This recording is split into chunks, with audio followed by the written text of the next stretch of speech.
بسم اللہ الرحمن الرحیم۔ عزیز طلباء السلام علیکم۔ امید ہے آپ ایمان کی بہترین حالت میں ہوں گے۔ پہلے لیکچر میں ہم نے سبق نظریہ پاکستان کی مکمل پڑھائی کے ساتھ میں زیادہ سے زیادہ الفاظ کے معنی بھی جانیں تاکہ پیراگراف کی تشریح کرتے ہوئے الفاظ کو سمجھ کر بیان کرنا آسان ہو جائے۔ آج ہم سبق نظریہ پاکستان کے مشقی سوالات کریں گے۔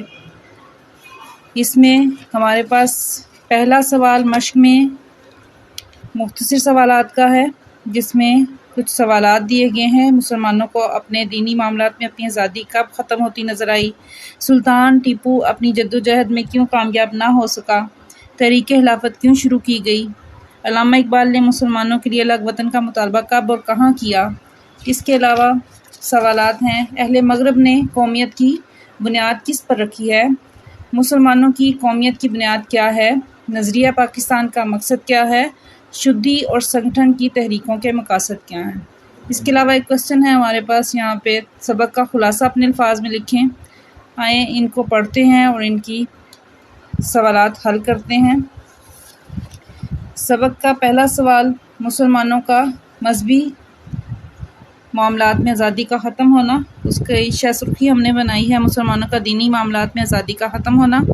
مغل بادشاہ اکبر کی بے جا رواداری اور ملکی سیاست میں ہندوؤں کے عمل دخل کی وجہ سے ملک میں کافرانہ طور طریقے اس قدر رائج ہو گئے کہ مسلمانوں کی آزادی خود ان کے دینی معاملات میں بھی ختم ہو گئی، یعنی مغل بادشاہ اکبر کے دور میں یہ سب کچھ ہوا۔ دوسرا سوال ہمارا ہے کہ سلطان ٹیپو کے کامیاب نہ ہونے کی وجہ پوچھی ہے انہوں نے۔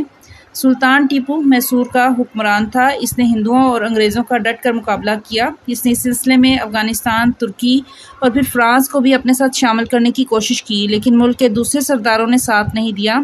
کئی اپنوں نے غداری کی، جس کی وجہ سے سلطان ٹیپو کی جدوجہد کامیابی حاصل نہ کر سکی۔ تیسرا سوال ہے تحریک خلافت شروع ہونے کی وجہ۔ پہلی جنگ عظیم میں جب انگریزوں نے جرمنی اور ترکی کے خلاف فتح حاصل کی اور ترکی کی وسیع سلطنت کو ٹکڑے ٹکڑے کر دیا تو مسلمانوں کو بہت تکلیف ہوئی۔ ہندوستان کے مسلمانوں نے ترکی میں خلافت کے تحفظ کے لیے اور حجاز مقدس میں مقامات مقدسہ کی حفاظت کے لیے تحریک خلافت چلائی۔ مولانا محمد علی جوہر اور مولانا شوکت علی نے اس تحریک کو شروع کیا تھا۔ اگلا سوال ہمارا تھا الگ وطن کا مطالبہ علامہ اقبال کا۔ علامہ اقبال کا الگ وطن کا مطالبہ شہ سرخی ہے۔ 1930 میں الہ آباد کے مقام پر منعقدہ مسلم لیگی اجلاس میں علامہ اقبال نے مسلمانوں کے نظریہ اسلام کے تحفظ کے لیے الگ وطن کا مطالبہ کیا تھا۔ اگلا سوال ہے اہل مغرب کی قومیت کی بنیاد۔ مغربی مفکرین نے خاندان، نسلی اور قبائلی بنیادوں پر ذرا وسعت پیدا کر کے قومیت کی بنیاد جغرافی حدود پر قائم کی ہے اور کہا ہے کہ قوم وطن سے بنتی ہے، جبکہ مسلمانوں کی قومیت کی بنیاد، اگلا سوال ہے اس میں مسلمانوں کی جو بنیاد ہے وہ ہے کہ مسلمانوں کی قومیت ایک نظریاتی قومیت ہے جو لا الہ الا اللہ پر قائم ہے، یعنی یہ کہ مسلمانوں کی قومیت رنگ، نسل اور وطن کی بنیاد پر نہیں بلکہ ایک نظریے، ایک عقیدے، ایک کلمے کی بنیاد پر وجود میں آئی ہے۔ اسی نظریاتی پہلو کو نمایاں کرنے کے لیے اسے ملت کہا گیا ہے۔ اگلا آخری سوال ہے ہمارا شدی اور سنگٹن کی تحریکوں کے مقاصد کیا تھے؟ جس زمانے میں علی برادران نے تحریک خلافت شروع کی، اسی زمانے میں ہندوؤں نے شدی کی تحریک چلائی جس کا مقصد مسلمانوں کو ہندو بنانا تھا، جبکہ جو سنگٹن کی تحریک تھی اس کا مقصد مسلمانوں کو بالکل ختم کر دینا تھا۔ پھر اس کے ساتھ ہی مسلمانوں کو ختم کرنے کے لیے سنگٹن کی تحریک شروع کی گئی۔ یہ دو مقاصد تھے ان کے۔ اس کے علاوہ ہمارے پاس سوال تھا سبق کا خلاصہ لکھیں۔ یہاں میں نے سبق کے اہم نکات نکال لیے ہیں، تقریباً 21 نکات نکالے ہیں۔ آپ نے جب سبق پڑھنا ہے تو اتنے غور سے پڑھنا ہے کہ آپ بآسانی اس سے ذہن نشین کر سکیں، اور پھر اس کے بارے میں سوچیں کہ اس میں کس کس واقعے کا ذکر کس ترتیب سے آیا ہے۔ آپ اسی ترتیب کو نکات کی شکل میں لکھ لیں، اور پھر اس کو ذہن میں رکھتے ہوئے اگر آپ خلاصہ لکھیں گے تو آپ کے خلاصے میں سے کوئی بھی نقطہ ختم نہیں ہوگا، رہ نہیں جائے گا، اور آپ کا خلاصہ ہر لحاظ سے ہر نقطے کا احاطہ کر لے گا۔ اس میں نے جو نکات نکالے ہیں کہ جیسے مسلمانوں کا سٹارٹ انہوں نے کیا کہ مسلمان ہمیشہ رواداری کو اپنا شیوا بناتے ہیں، لیکن جب کفر و الحاد کا غلبہ ہوتا ہے تو وہ ڈٹ کے کھڑے ہو جاتے ہیں۔ اس کے فوراً بعد انہوں نے بادشاہ اکبر کی بیجا رواداری کا ذکر کیا ہے، جس کی وجہ سے ہندوؤں کا عمل دخل بہت زیادہ ہو گیا تھا اور دینی معاملات میں بھی مسلمانوں کی آزادی ختم ہو گئی تھی۔ یہ سارے نکات بہت اہم ہیں جو آپ کے خلاصے میں شامل ہونے چاہیے۔ ان حالات میں پھر دین کی سربلندی کے لیے حضرت مجدد علی ثانی جو ان سے تھے وہ اٹھے تھے، اور ان کا ذکر آپ کریں گے کہ انہوں نے کس طرح بادشاہ جہانگیر کے زمانے میں دین کی خاطر قید و بند کی سختیاں برداشت کی، اور شاہ جہاں اور اس کے بعد اس کا بیٹا اورنگزیب جو سا تھا وہ خادم دین بنا، لیکن اورنگزیب کے جو بیٹے تھے وہ باہمی نا اتفاقی کی وجہ سے انہوں نے انگریزوں کو قدم جمانے کا موقع مل گیا، اور اسی دوران پھر حیدر علی اور اس کے بیٹے ٹیپو سلطان نے انگریزوں کا مقابلہ کیا، دوسرے ممالک کو بھی ساتھ ملانا چاہا لیکن کامیابی نہ ہوئی اپنوں کی غداری کی وجہ سے۔ اگلے پیراگراف میں انہوں نے شاہ ولی اللہ اور اسماعیل شہید کے کردار تحریک نظریہ پاکستان کے حوالے سے اور تحریک پاکستان میں کردار جو ان سے وہ بیان کیا ہے کہ کس طرح ان کی شہادت ہوئی تھی۔ پھر 1857 کی جنگ آزادی کا ذکر کیا گیا ہے کہ کس طرح مسلمانوں کو شکست ہوئی اور ہندوؤں نے اس کا فائدہ اٹھایا اور مسلمان ہر لحاظ سے پستی کی طرف چلے گئے۔ پھر سر سید نے انگریزوں سے مفاہمت میں ہی بھلائی جانی اور قوم کی اصلاح کا بیڑا اٹھایا اور علی گڑھ یونیورسٹی اور کالج کی بنیاد ڈالی۔ اسی دوران جو کانگریس تھی اس کا قیام عمل میں آیا 1885 میں، لیکن کانگریس کے عمل دخل سے یہ ثابت ہوا کہ وہ صرف ہندوؤں کی جماعت ہے اور مسلمانوں کے یا سکھوں کے کسی بھی دوسری قوم سے اس کا کوئی تعلق نہیں، وہ صرف اپنے مفاد کو سامنے رکھتی ہے، اسی کے لیے اس نے کام کرنا ہے، اور اس کے لحاظ سے اسی کا مقابلہ کرنے کے لیے مسلم لیگ کا قیام عمل میں آیا۔ مسلم لیگ کا قیام جو تھا وہ سر سید کے ہی ایک دوست ایک رفیق نواب وقار الملک نے کیا 1906 میں، اور کل ہند مسلم لیگ کے نام سے مسلمانوں کی ایک الگ سیاسی جماعت بن گئی۔ اس دوران جو تقسیم بنگال ہوئی اور پھر ہندوؤں کا رد عمل، پھر تقسیم بنگال کو ختم کر دیا گیا، تنسیخ تقسیم بنگال ہو گئی، اس کا ذکر کیا گیا ہے۔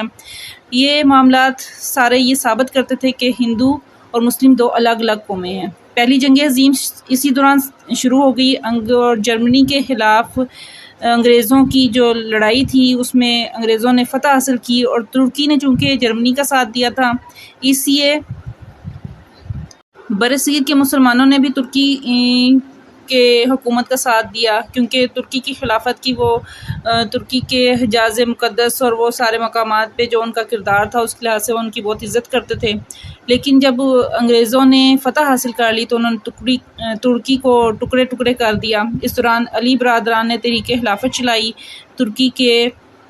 ترکی میں خلافت کے تحفظ کے لیے، اور اسی دوران جو ہندو تھے انہوں نے مزید مسلمانوں کو تنگ کرنے کے لیے شدی اور سنگٹن کی تحریکیں شروع کی۔ دونوں کا مقاصد آپ کو پتہ ہے کہ مسلمان کو ہندو بنانا اور بالکل ان کا نام و نشان مٹا دینا۔ اس دوران مسلمانوں کو یہ احساس مزید ہوا کہ مسلمان ایک علیحدہ قوم ہے، ان کی ایک علیحدہ سوچ ہے۔ علامہ اقبال نے خطبہ آباد میں یہ تمام حالات کو دیکھتے ہوئے الگ وطن کا مطالبہ کیا، اور پھر اس کے بعد ہمارے پاس جو نقطہ آتا ہے وہ ہے قومیت کی بنیادیں۔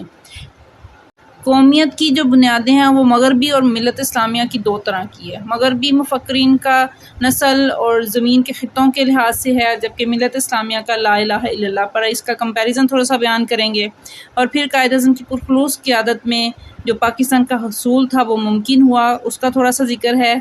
آخری پیراگراف میں نظریہ پاکستان کا مقصد بیان کیا ہے کہ پاکستان کو ایک اسلامی اور فلاحی مملکت بنانا ہے، اور ہمیں کوئی ایسا قدم نہیں اٹھانا جو اس کی وجہ سے خدا اور اس کے رسول کے سامنے شرمندہ ہونا پڑے، اور پھر یہ دعا کی ہے کہ خوش آئند مستقبل کے لیے کہ پاکستان کو اسلامی اصولوں کی روشنی میں توانا، مستحکم اور شاندار اور پرعظمت بنانے کے لیے ہمیں کوشش جاری رکھنی چاہیے، اور اللہ تعالیٰ ہمیں اس میں کامیاب کرے۔ اس طرح سے آپ ایک اچھا خلاصہ لکھ سکتے ہیں۔ جب آپ تمام نکات خلاصے میں شامل کریں گے تو آپ خلاصے کو ہر لحاظ سے اچھے طریقے سے تحریر کر سکیں گے۔ عزیز طلبہ، مشقی سوالات میں ہمارے پاس دوسرا سوال ہے، درج ذیل الفاظ و مرکبات کو جملوں میں استعمال کریں۔ الفاظ و مرکبات کے مفہوم میں آپ کو بتاؤں گی، جملوں میں آپ خود استعمال کریں گے۔ کفر و الحاد، کفر کہتے ہیں اللہ کو ایک نہ ماننا، شرک کرنا، اور الحاد مسلمان ہو کے دوبارہ سے کافر ہو جانا۔ نفاق نا اتفاقی کو کہتے ہیں، ولولہ جوش، جذبہ، مستحکم مضبوط، زک نقصان، خود مختار آزاد کو کہتے ہیں، جمعیت گروہ، اخوت بھائی چارہ، عمل پیخم مسلسل جد و جہد، فلاح و بہبود فلاح بھلائی اور بہبود آباد کاری۔ یہ ہمارے الفاظ تھے، ان کے جملے آپ خود کوشش کریں بنائیں۔ سبق کا خلاصہ لکھنے کا طریقہ میں نے آپ کو تفصیل سے بیان کیا ہے۔ اس کے علاوہ ہمارے پاس سوال ہے، سبق کے متن کے پیش نظر درج ذیل میں سے درست جواب پر نشان لگائیں۔ سبق کے مصنف کا نام: ڈاکٹر غلام مصطفیٰ خان۔ اکبر کے دور میں دین کی سربلندی کے لیے کس نے جس سختیاں جھیلیں؟ حضرت مجدد الف ثانی نے۔ سید احمد بریلوی اور شاہ اسماعیل کب شہید ہوئے؟ 1831 میں۔ کانگریس کب قائم ہوئی؟ 1885 میں۔ مسلم لیگ کس نے قائم کی؟ نواب وقار الملک نے۔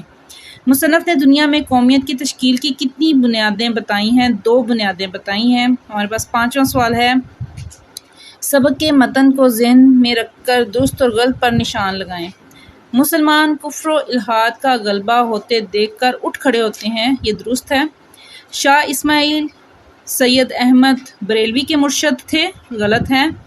اس کے اگلا ہمارا پاس ہے، سر سید نے مجبوراً انگریزوں سے مفاہمت کو غنیمت جانا، درست ہے۔ پہلی جنگ عظیم میں ترکی نے انگریز کا ساتھ دیا، غلط۔ ترکی کو نقصان نہ پہنچانے کا وعدہ فریب ثابت ہوا، درست ہے۔ مسلمانوں کی قومیت کی بنیاد مغرب کے تصور قومیت سے مختلف ہے، بالکل صحیح ہے۔ کالم کا ربط کالم بے سے کیجیے، کالم الف کا۔ 1930 میں خطبہ الہ آباد۔ کانگریس 1885 میں بنی۔ مسلم لیگ 1906 میں بنی۔ 1831 میں شہادت شاہ اسماعیل کی ہوئی، اور نظریہ پاکستان اسلامی زندگی ہے۔